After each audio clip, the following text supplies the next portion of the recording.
Ve değerli əmətələrim, dediğiniz kimi hiç bir vaxtı hayatı boyu olmayan şey, İlham Əliyevin başına gelmeyen şey dünən yox sırağa gün geldi. Avropa Birliği İlham Əliyevə əleyhinə qətnamə qəbul elədi. Bütün xalqı aldadılar ki, bu qətnaməni Qarabağ erməniləri buraxmırıq deyə, ermənilərin marağını təmin eləmirik deyə bu qətnaməni veriblər. Elə deyil. Orada 100 dənə punkt var, biri erməni punktudur. Bəli, erməniləri Paşinyan dedi, ermənilər çıxır, amma silahla, güllə boranla onları çıxartdılar. Çox şəhid verdik, onlardan da çox mülki insan öldü. Bu savaş suçuydu. Onlar çıxırdılar, Paşinyan da elan elədi, ordu yeritmeyin çıxırıq. Bu savaş suçuydu. Bunu Putin'in tapşırığıyla İlham Əliyev ona göre elədi ki, Qarabağ erməniləri Paşinyandan daha narazı olsun, ermənilər Paşinyanı çevirsin, değişsin. İster seçimlə alınmazsa da inqilabla. Nail ola bilmədilər. Sözüm ondan getmir, değerli əmətələrim, əsas məsələ odur ki, Avropa, dünya Avropadan idarə olunur. Bütün eninde sonunda Trump da Avrupa'nın bayraq qaldırıb Avrupa'nın qabağında diz çöktü və çökəcək. Britaniya Avropa ilə birdir. Çin Avropa ilə ən yaxın ilişkilər qurur. Hindistan ən yaxın əlaqədədir. Avropa demokratik və barışçıl yoldan hər zaman öndə olub olacaq. Avropanın İlham Əliyevə qarşı qətnamə qəbul eləməsi, İlham Əliyev də bunun qarşılığında Milli Məclis bütün əlaqələri kəsməsi, bu İlham Əliyevin sonundan xəbər verir. Bu ondan xəbər verir ki, müharibə qutardı, İran müharibəsi. Böyük müharibə də olsa tez qutaracaq. İranda müharibə qutardı. Venezuela'dan neft alına bilər. Avropa artıq yaşıl enerji ilə və digər alternativ enerjilərlə özünü təmin etmək qabiliyyətinə malikdir. Əsas burada maraq neftin 100, 110, 120 dollar barajı aşmamasıydı. 100 dollarlık barajı aşmadı. Aşmadı 100 dollarlık barajı. Aşsa da kısa müddette aştı. Artık dünya görür ki İlhamın sonudur. Avropa İlhamı qırdı tulladı. Bu gündən başlayır Avropa ölkələri rəhbərləri Ermənistana gəlir. Sabahdan birinci gün Avropa Birliği ölkə rəhbərləri Ermənistanda sesiya keçirəcəklər, Aşpanın sesiyası. Ermənistanda keçirəcəklər. Bu nə deməkdir bilirsinizmi? Belə bir vaxtda İlham Əliyevə qətnamə qəbul eləmək, qətnamədə cəmi 467, burada yazmıram, təsəvvür edin, dəhşətli bir rəqəmlər var burada dostlar, inanın Allaha deyirəm.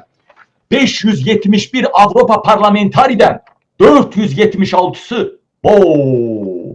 İlhama qətnamənin lehinə səs veriblər. Cəmi 47'si əleyhinə səs verib. Cəmi 47'si. 48'i də bir tərəf qaldı, İlhamdan pul alanlardır, bir tərəf qaldı. Nə deməkdir bilirsinizmi? Bakın. Amerika qırdı tulladı, Amerikanı yarı yolda qoydular. Amerika hədəf aldı. Trump'ın en yaxın dostları, kongresmenlər və Washington'un meri İlhamı cinayətkar adlandırdı. Amerikanın zərbələri gəldi. Gəlməkdə davam edir. Avropa zaten elədiyini elədi, qətnaməni verdi, mələr qaldı. Dalına baxına. Adı buranı necə Milli Məclisə qərar verdi, nefti qaz dayandıracaqlar, demək ki Avropanın ehtiyacı yoxdur. İlhamın öz dediği sözdür. Azərbaycan qazı Avropanı 1% belə təmin edə bilmir. O kəmərdən keçən qaz kimin qazıdır? Kimin qazıdır?